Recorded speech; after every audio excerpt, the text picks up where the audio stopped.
Um noticiário que caiu como uma bomba hoje foi a prisão de um dos envolvidos no caso Marielle Franco.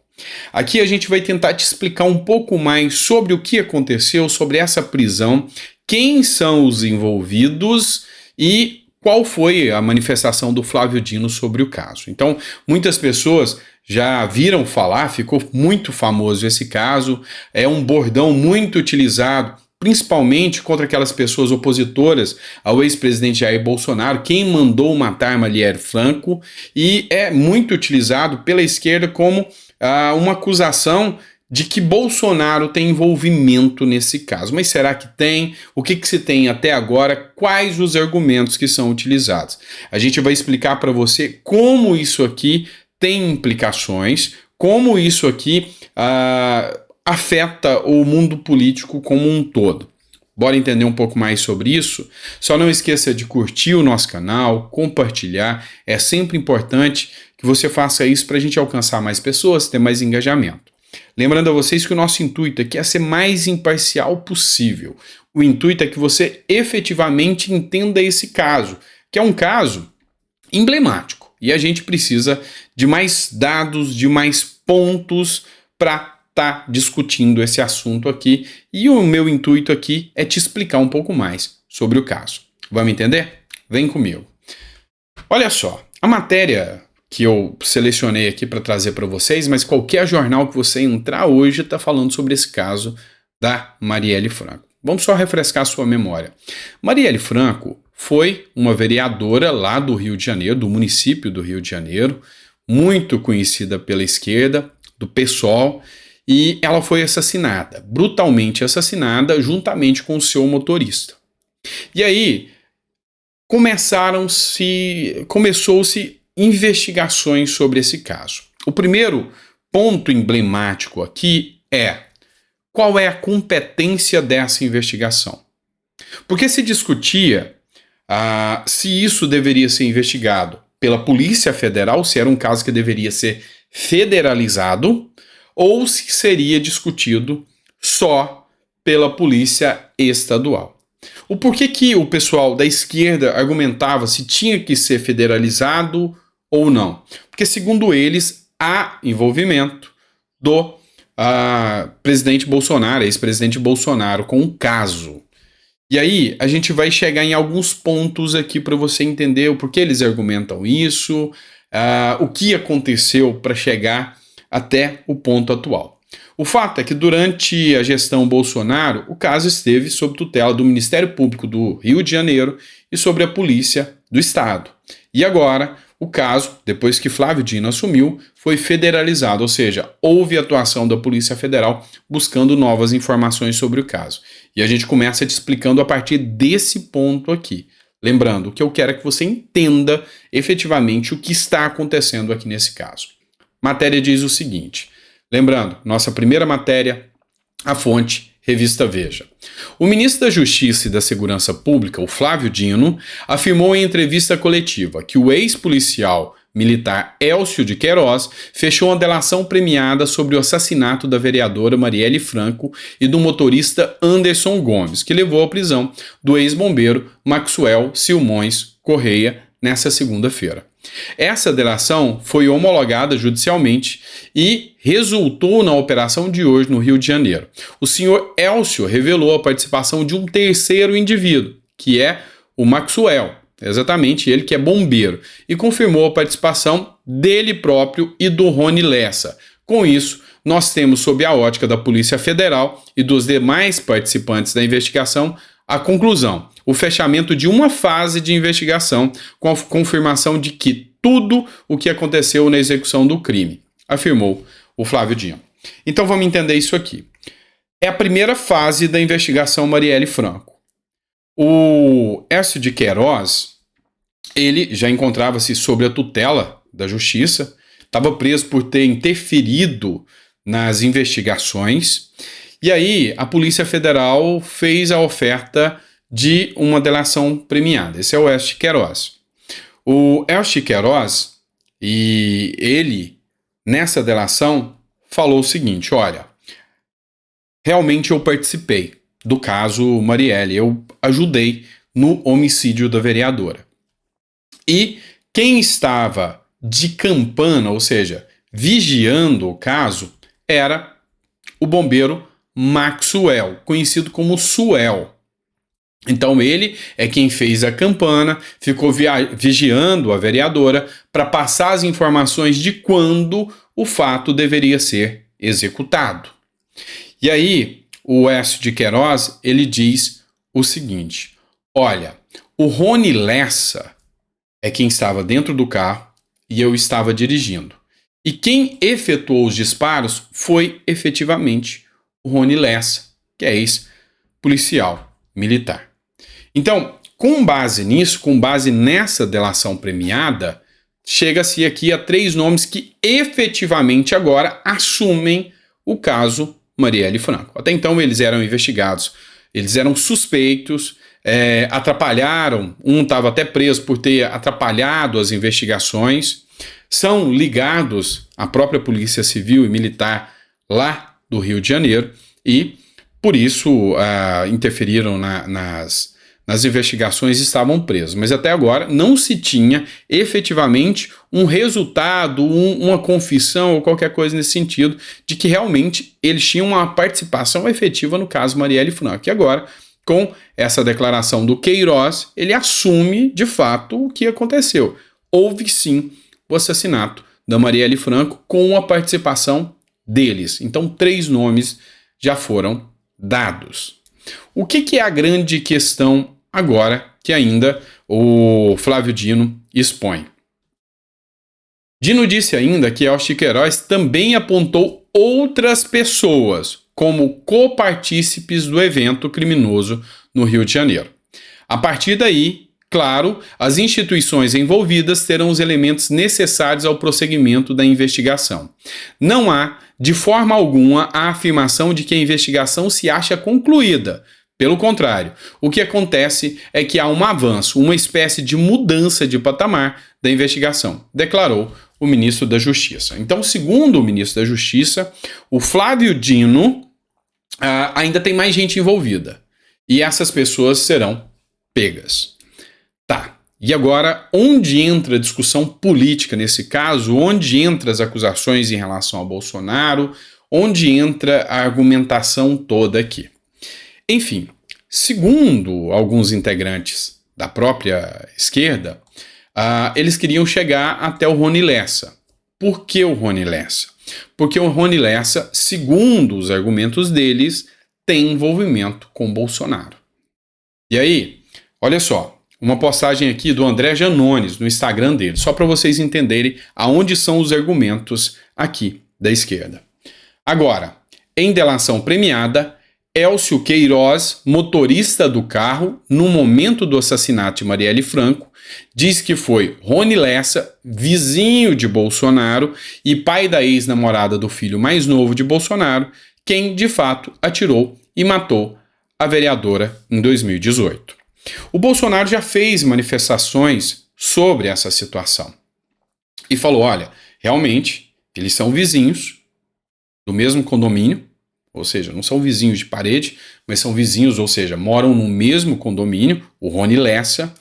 E sobre o fato do filho mais jovem dele, o Renan, ter namorado com a filha do Rony Lessa, Bolsonaro também falou, olha, o meu filho ficou com várias e várias meninas, inclusive muitas do condomínio. O fato dele ter ficado com ela não tem nenhum envolvimento e não foi um namoro, foi um relacionamento dessas de jovens, de adolescentes. Então, assim, o Bolsonaro usou esse argumento. O fato aqui que preocupa os aliados de Bolsonaro é uma narrativa muito forte da esquerda que ela utilizou por 4 anos seguidos. 4 anos. Quem matou Marielle Franco, quem foi o responsável, Bolsonaro é vizinho, Bolsonaro é pai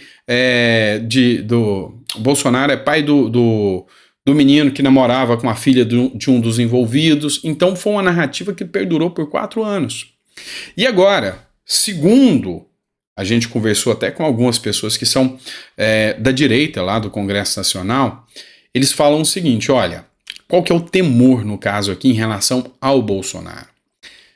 Eles não mexeriam no caso se não conseguissem ter uma fagulha de que ligaria o Rony Lessa ao Bolsonaro. Porque se eles fizessem isso, eles encerrariam uma narrativa que eles têm. Agora, se eles deram seguimento ao caso, é porque eles querem chegar ao Bolsonaro.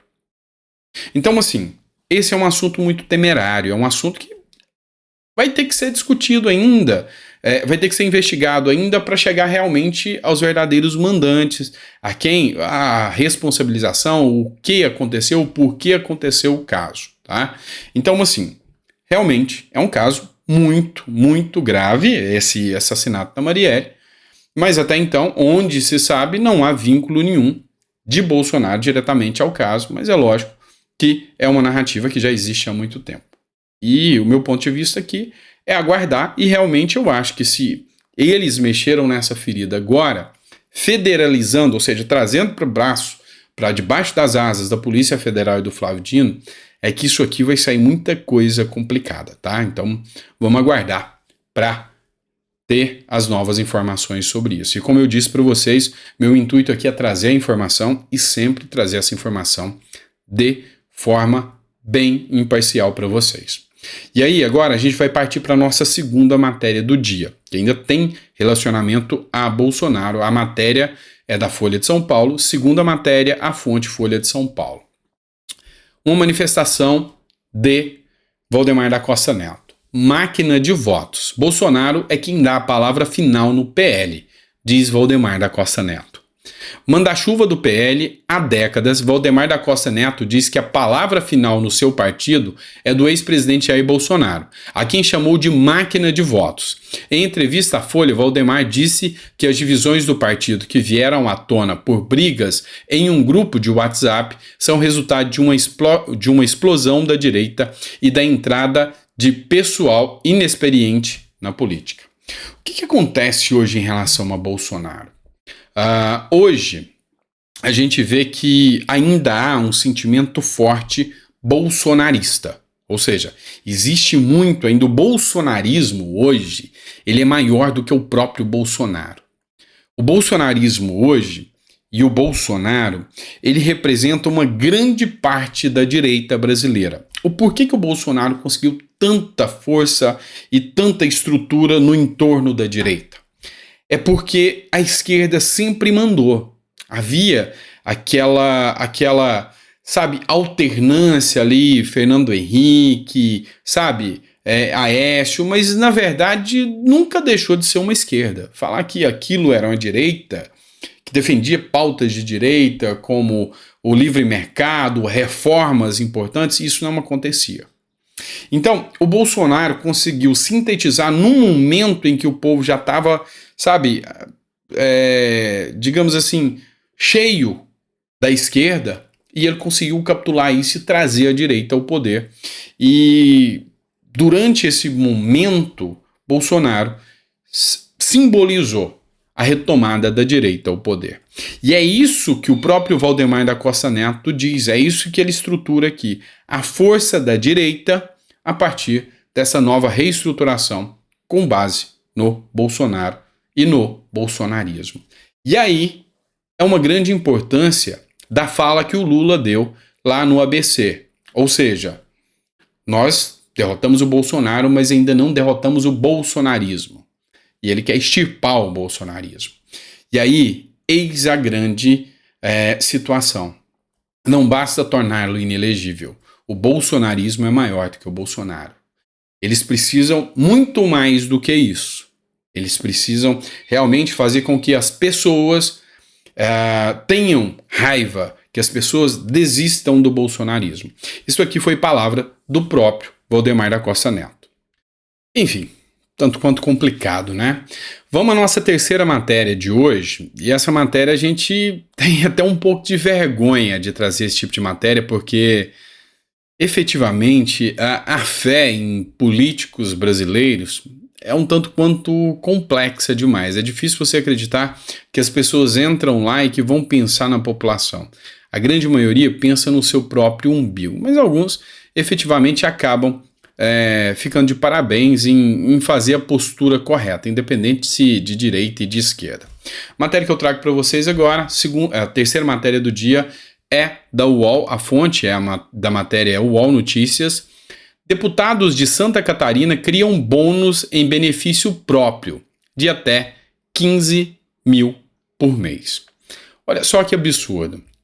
Os deputados estaduais de Santa Catarina aprovaram um projeto que concede gratificação extra a eles mesmos. O benefício pode chegar até 15 mil reais por mês. Está isento de imposto de renda, será pago a 34 dos 40 parlamentares da casa. Só 6 não vão receber.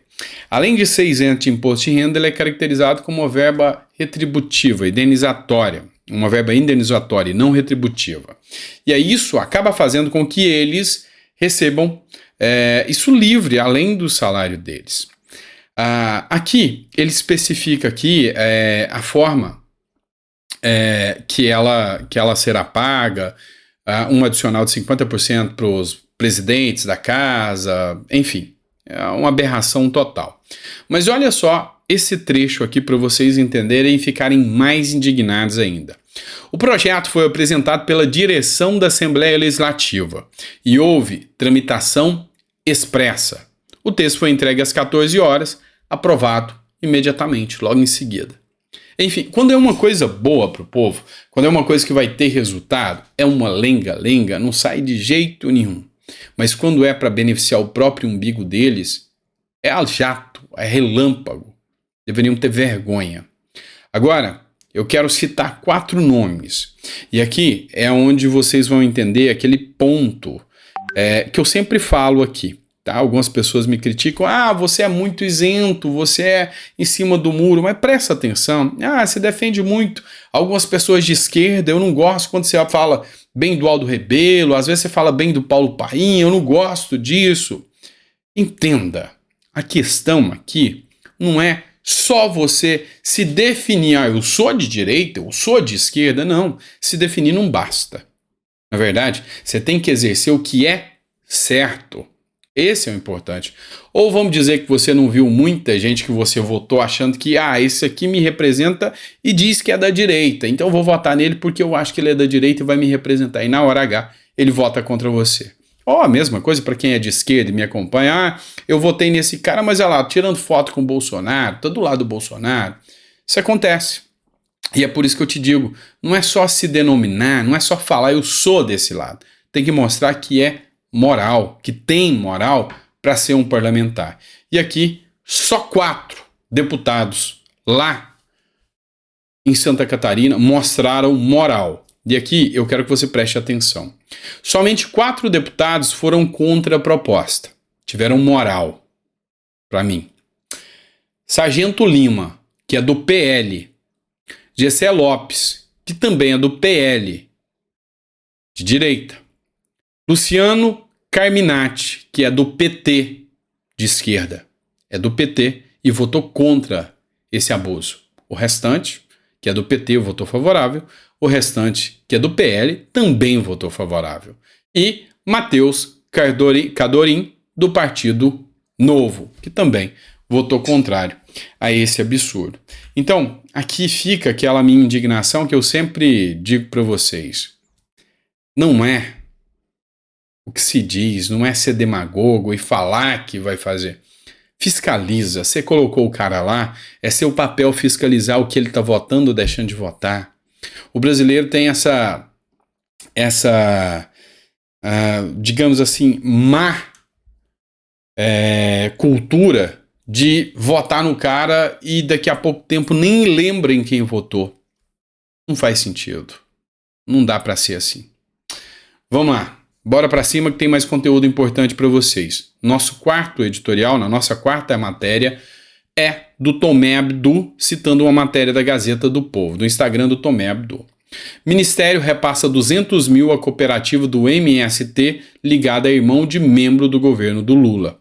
Privilégios, seus impostos comprando carros para o MST.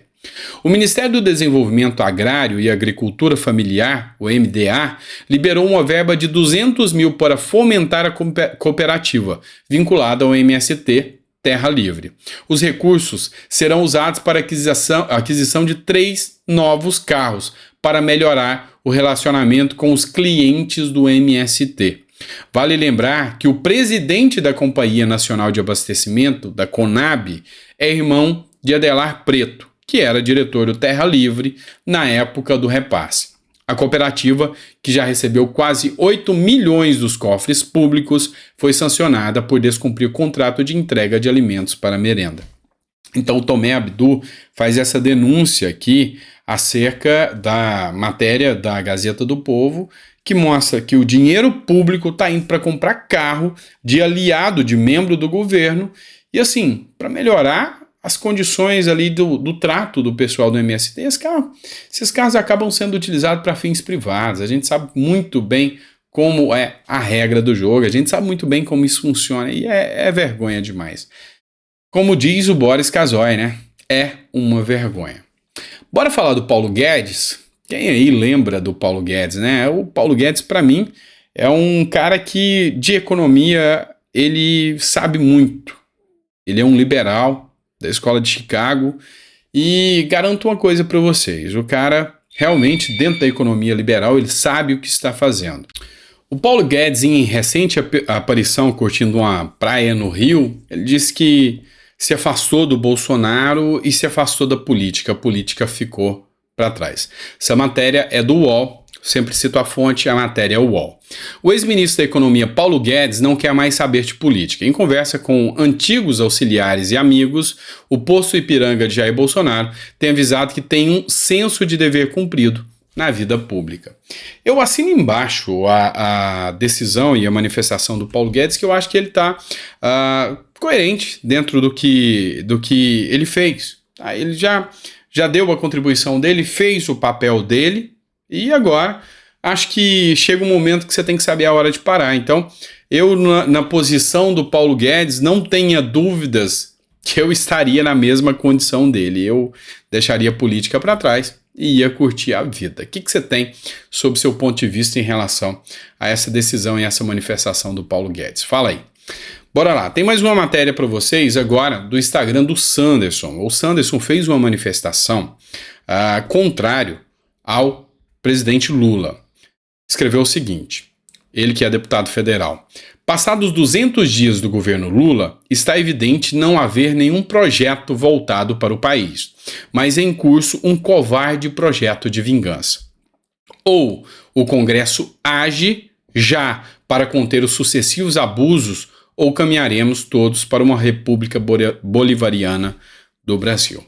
Esse aqui é o maior temor que a maioria dos brasileiros tem. E vamos ser sinceros, a atuação do presidente Lula é de deixar a desejar demais.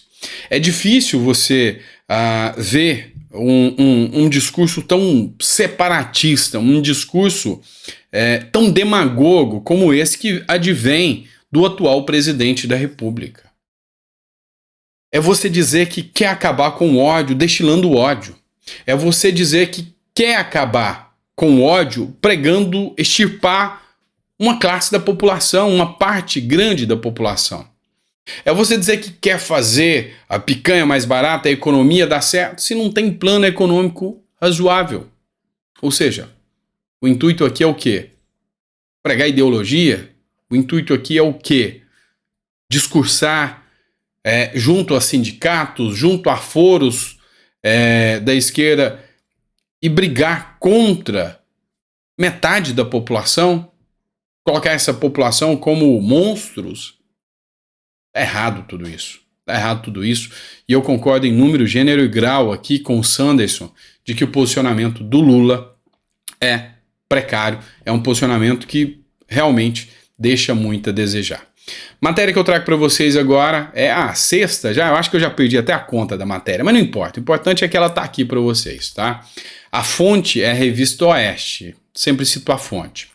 Juristas criticam o pacote da democracia de Lula, inconstitucional e punitivista. Eu já fiz esse posicionamento aqui para vocês, eu sou jurista, vocês sabem disso, e o meu ponto de vista, a minha visão é isso aqui: esse pacote da democracia é uma aberração jurídica, é uma monstruosidade jurídica oportunista apresentada pelo atual governo.